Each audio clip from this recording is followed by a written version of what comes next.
I'm in Kazakhstan, and I'm headed to Petropavlovsk, a town so far north in that country that the biggest employer is the National Railroad of Russia. It's also the town where Alexander Vinokurov was born, where he grew up and began to ride a bike. The train trip itself was one long view of one big country. The steppe gives way to more steppe, and further still the land opens up entirely under pale blue skies. There's nothing to do but sit and watch the steppe go by. Vinokurov's a professional cyclist, and he's an enormous presence in Kazakhstan. In the local Petropavlovsk Cycling Academy, there is an entire wall of posters dedicated just to him in the director's office. Vino, as he's called, has won the Belgian Liège-Bastogne-Liège one-day classic, the 10-day Paris-Nice stage race twice, a silver medal in the Olympics, stages in multiple Tours de France, and this year, first place in one of cycling's 3 marquee Grand Tours, the Vuelta a España. But why is cycling, an expensive, logistically complex, and marginally elitist sport, so strong in Kazakhstan, where the median annual income is just $8,800? How did bike racing of all sports come to prominence? In the back room of the SDYuShOR, the specialized Olympic reserve school for children and young adults, there's one answer. It's a row of free bicycles for the taking, hung by their front wheels, saddles taped up in places accommodating the rips that young riders put into them. The place is full of these bikes, and some are in such dubious shape that tin plates have to be tied to the rear wheels to keep the spokes from disintegrating when the chain flies off. Yet the kids show up every day and ride them. They gladly hop on each morning and roll out in all kinds of weather to the edge of town. For them, it's something to do. It's fun, and it's free. It's a vestige of the Soviet Olympic training machine.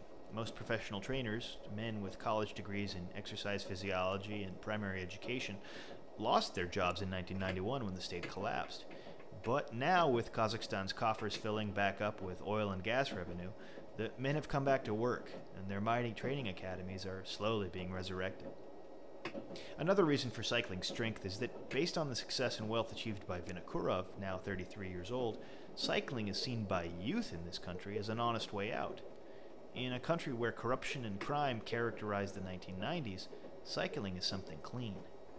No amount of behind-the-scenes maneuvering can help win an honest race, and the athletes, young kids from the start, see this as their shot at living in a world ruled by merit. When I got to Petropavlovsk, I met the director of the local SDYuShOR and drove with him out to the main highway leading north into Omsk, Russia. That's the stretch of road where the kids train, and soon we caught up with them, riding in groups on the fairly empty asphalt. The juniors, boys 17 to 19 years old, were taking turns going all out for 4 kilometers to try and improve their time trialing abilities. During the rest intervals, the SDYuShOR trainer drove alongside, offering instruction and encouragement. The younger boys, 14 to 15, were just pacing in front of a chase car, stretching their legs and building base aerobic endurance. The 4 girls were out in a group, rolling evenly back to their summer camp, as they live in a sports academy year-round to avoid Petropavlovsk. Where's Viktor Ivanovich, your coach? He left. Where, the camp? No, to the city. He's not at the camp? No. He doesn't sleep. He doesn't sleep at the camp? No. Well, where's Farid? He's at the camp. Oh. Are you going there right now? Yeah. Vadim Vodovanov is 21 years old and races professionally in Belgium. He's originally from Petropavlovsk.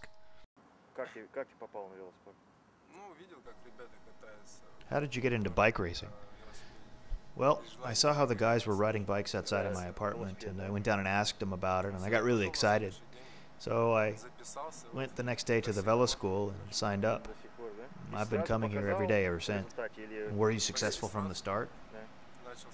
Almost immediately, yeah. I went to Russia for a race in the city of Ishim, and I raced really well there.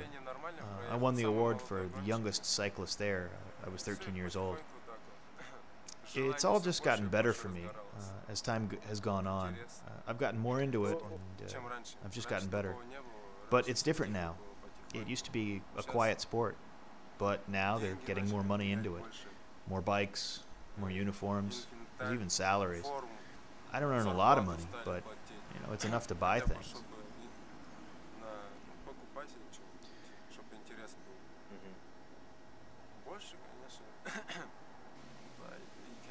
I'd say people even envy us now, because it's hard to get out of the country and go overseas because finances just don't allow it.